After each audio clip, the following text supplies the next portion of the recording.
Hi there, and welcome to Roll the Dice, where we discuss all things gaming. Today, we're going to discuss the importance of backstory. I am Dave, your host. This is Keith. This is JK. This is Keith. Say hi, Amy. Say hi, Amy. Hi. There we go. All right, so we got Amy here visiting from Washington as well. Remotely. Remotely, yes. So backstory. Most of the players like it. Most of the players want it from what I've seen in my years of sampling. How does it work and how does it enhance the game and when does it become too much? So let's define, what is backstory? Keith? Well, I would say a character backstory is anything that happened before the game starts. Okay. Your character's Simple. life up to that point. Okay.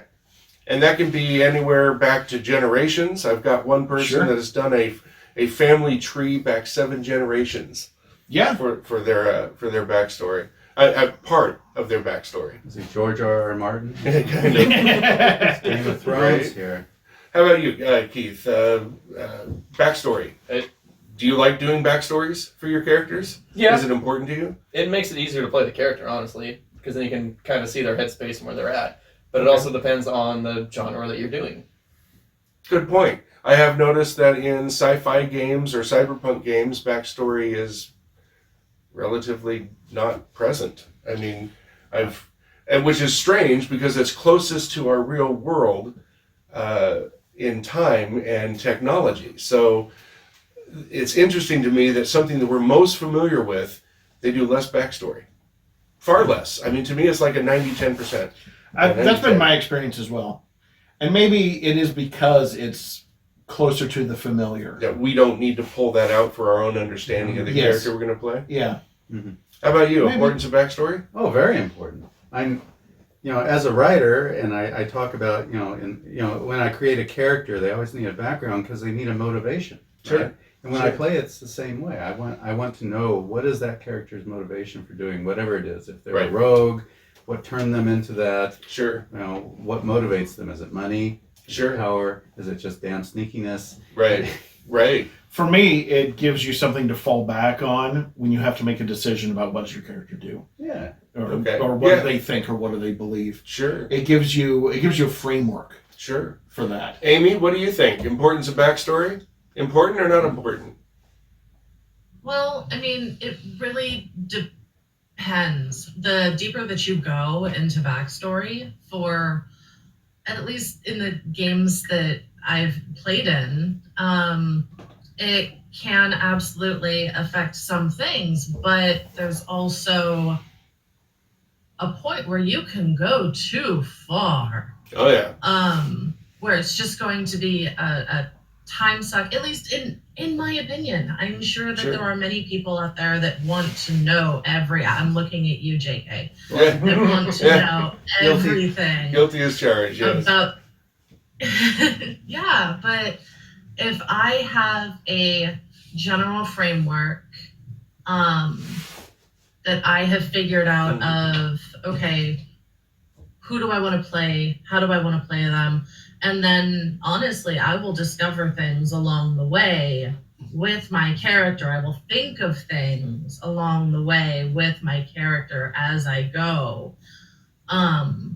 To help inform that. There's Sure. no way I can sit down and plot out from birth what turned them into exactly Sure. what they are now. I'm just going to have There's- a general feel. There's a lot of tools that are available for that, to develop more fully your backstory. Lots of games have, and lots of game supplements have things to help you think of that. But let's look at the flip side of this, the complication backstories make for the GM. GM's got a lot to do, right? They got to prep for the game. They've got to be able to control the scenes and present the scenes that are part of the storyline and the plot of your quest or the world that you're in or things like this. And then herding the cats, right? Keeping everyone kind of working together and moving forward, or stalling out and having a great RP session that has nothing to do with anything in the game. That's all good too. But then the GM has to remember, okay, out of my 8 players or 4 players, whose backstory is important in this scene and what is their backstory? Well, I'll tell you, I'm a failure at that as a GM. In 42 years, I can't keep it all straight. I have to go back to notes and look at things, but I got to remember to go back to the notes to look at those things. There's no way you can. Yeah, And you should not be expected to. Right.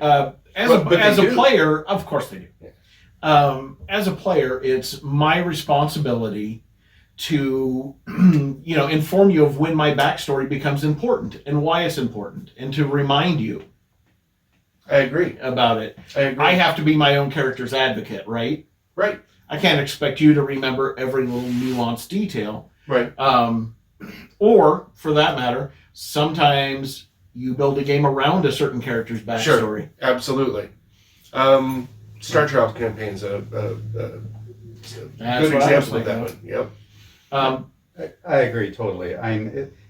Basically, role playing at its heart is collaborative storytelling. Mm-hmm. Yeah. That means it goes both ways. Right. And yeah, I can't expect you to remember, for instance, that Captain Chrome, my superhero in our superhero game, has memory flashbacks. And you tend to forget that those memory flashbacks will pop up during gameplay. But I should remind you. Yeah, you do. And when you do, I generally have something thrown in, not 100% of the time. Because again, GM's got the entire flow of the campaign going through his head, or not, as he loses his or her mind, when trying to control all of this, and they get the blank stare. It's like, okay, what happens next? Where am I going? You can't think of backstory in moments like that. You've got to get your head back in the moment. Or like in our Star Child D&D campaign, I have a rogue named Wiley, and one of the things that he has in his backstory is he accidentally killed his father when he was younger, and now whenever his teammates are in danger in a way that if he were to do something that might potentially injure them, Yeah, he will not take that action. yeah, you can't do it. I don't expect you to remember that every time, right? So I bring it up. You got to bring it up. Yeah. Another trick I like to do Mm-hmm. is almost every one of my characters has a secret or two that I keep in mind that I don't. Maybe it comes out in play, maybe it doesn't, maybe it never does. But it helps to inform who he is and what his decisions will be. Right. Yes. And I think that kind of goes to the heart of where backstory is best. Okay. Is that it helps the player fully flesh out their character. Whether you do it where you write pages and pages and chapters and chapters, and maybe no one else ever reads it. Right. Or if you do, much like Amy was talking about, very similar to what I do most of the time, is you have kind of a basic framework. Mm-hmm. And then as play goes on, maybe that backstory gets filled in. Right. And maybe more things come out that you didn't even realize as part of your character's backstory. Right. And even if you write this extensive backstory and it never comes up in gaming, you've had fun writing this backstory, right? It has efficacy for you, the player, or for the GM writing an incredible background on a bad guy that is never seen by any of the players, right? As you determine your level of work you Of want work. to put into the backstory. Right. And all levels are valid. Sure. Now, how do you feel about collaborative backstory? Well, so I want to branch off from that, but I do want to come to All right. We'll that. put a So- pin in that. We'll come back to it. Yeah, just for a sec. What happens when backstories Oh, collide? collide? I've And seen that happen. so let's say that you're playing, some futuristic cyberpunk type game, Mhm. and one of your players wants to be some kind of lone badass assassin, Huh. some lone wolf. I've never done that. Never works for the group. I've never done that. Badass assassin. Sure. How do you reconcile that? That's a tough one. Actually, you have played that. Yeah, go for it. I mean, the best way that I did it was he's in it for the money. So he just he knows that his best source of money is going to be through this team, which is the assassin, the Selene assassin. Right. and so he just kind of works with them when he can, and then disappears when he needs to. Yeah. So you came up with a reason to be Yeah. part of the group. Right. Yeah. And that's fine, but he still splits the party, right? Which is a DM's nightmare, and a Right. player and Yeah, a player's side nightmare. stories, side Side, games. side games are Side better sessions, than yeah. splitting the story. Yeah, splitting the party. Or you have the chaotic evil thief in the same group with the paladin. There's your classic, Right? Yeah. there. That's We played that. That was not so easy. No, it isn't. It's not, and I've got it in a couple of the groups right now, as a matter of fact. It's starting and to come a certain life. level, that conflict can be fun, Yeah, but I it think can that also be conflict should there. draining. Well, I think conflict should be in a party makeup, right? Otherwise, it's starting to head down the road towards Monty Hall. It actually Well, is sort of We're going to fun. the dungeon, we Yeah. kick out the ass of whatever's in there, we take the treasure, we go on to the next room. I don't want to do that. So conflict within a party I think is that natural, I think, and it I think it feels is better. natural, and I think that's going to happen almost no matter what. Sure. No matter what. That was That's- a great game. A Minotaur Paladin Yeah. and a Tiefling Chaotic Thief. Thief Yeah. Thief. in the same party, and they butted heads. All They the time. they fought each other a bit, Yeah. and it actually added a lot of color to the game. So. It did. It does. Amy, do you like some conflict between characters? I think that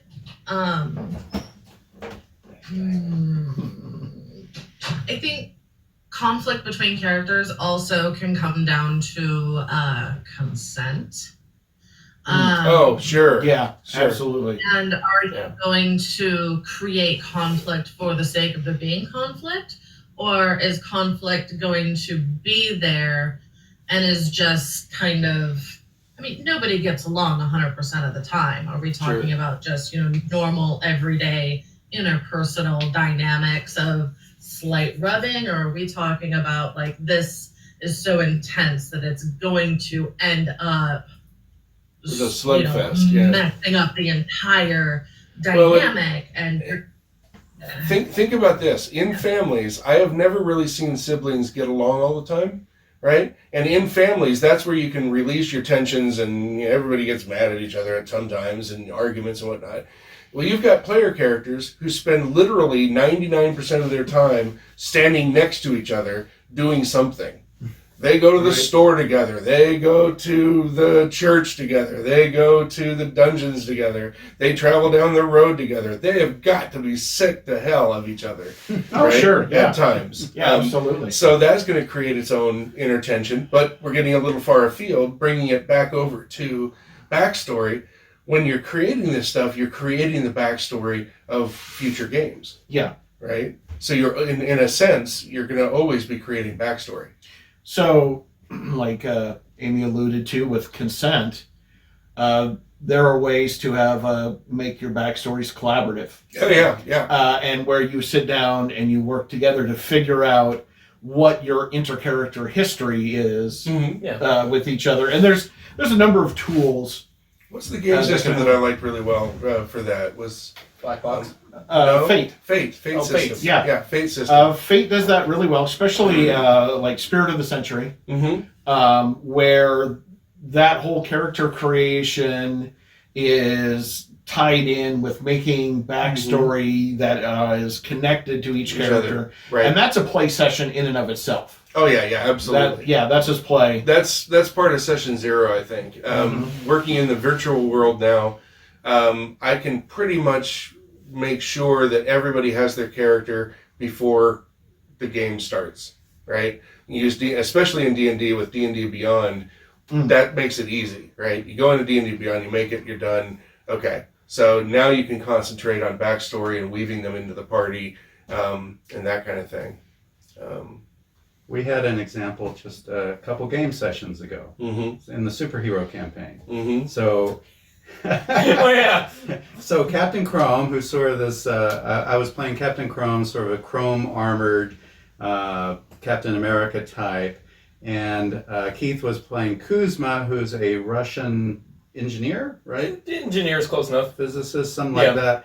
And Captain Chrome's an asshole, and they were having a one-on-one. Yes. And Captain Chrome basically said, "I'm not your effing therapist," and and then Kuzma said, I don't remember what I he said. said, he called him yeah. Captain Kill Captain Enigma because in a previous gaming session, Captain Chrome had accidentally killed another character, Captain Enigma, and Kuzma was just Oh, bringing it home. They hit him right where it counts. So there So was- backstory creates that huge moment where that scene would have not happened if the previous sessions hadn't happened. and they went if to you didn't fisticuffs have- over this. Right, Yeah, and if they you fought didn't in the have the game. backstory of your character being a jackass asshole, Uh, right, and yours being pretty stubborn as a mule, Yeah. kind of thing. So those two are constantly clashing because of backstory. and Chrome called him a commie as usual. Oh, yeah. The usual. So Right. It's just standard game there. that was So- fun. Yeah. And in the game we were fighting, but we were laughing in Yeah. reality, right? Sure, So sure. It doesn't always go that way, no. It doesn't. No, it does not. I've seen hurt feelings and Yeah. tears and Yeah. and people leaving the game over it, and because their characters clashed. Yes. yeah, Yeah, absolutely. absolutely. Okay. Yeah. I've seen that more often than I've seen it successful. And honestly. I think we could probably draw a straight line back to Amy's comment about consent Yes, with that. yep, Mhm. yep. Amy hit it on the head. Consent for certain aspects of that is important, but consent's important for all parts of the role playing experience. Absolutely. Because without it, people get their feelings hurt, and then the fun stops, and then what's the point? Yeah. Also, backstory can lend itself to plot, right? In Right. terms of like Kuzma also had in that same game, Kuzma was trying to retrieve a special flower in the jungle, which was useful for what again? Reshrinking. He's stuck at 60 feet So tall. he can grow and shrink. That's his superpower, right? So, Yeah. Well, that's backstory, right? That's Yeah. part of the mission that we were going on Mm-hmm. because of the backstory the character had. Yep. So. Backstory. I think we've determined overall that it's important, that it can lend to some great opportunities. But when is but it that not you- important? I think it's Let's say you're doing a one-shot dungeon crawl. Do Okay. you really need to know the Not really. motivations? not really. Probably not. It's when the game becomes more tabletop playing than it does role playing. It becomes right? more of a board game. Yep. Then it's not that important. Yeah. Yeah. So I think it's important, and I think the players need to take ownership of it. They need to be able to bring those moments to the GM and say, "Hey, what about this?" Slip them a note under the table, send them a private message, whatever it takes to get their attention and draw it back to it and go, "Okay, I'm going to try and insert that into this episode, or maybe not this one, maybe the next one." Now, when you run large tables and you get 4 or 5 people doing that, it can completely Or derail more. a campaign. Yeah, or more. Yeah, I'm going to have 9 or 10 in Call of the Netherdeep by Critical Role coming up fairly soon. So I think that wraps it about So what do you think as the Backstory. viewer? Do you have any comments on how backstory has affected your game, either as a GM or as a player? How critical do you think it is? Leave a comment. Yeah, we'll get back to you on it. Absolutely. So thanks for tuning in to All Things Gaming and Critical Role. Have a good game.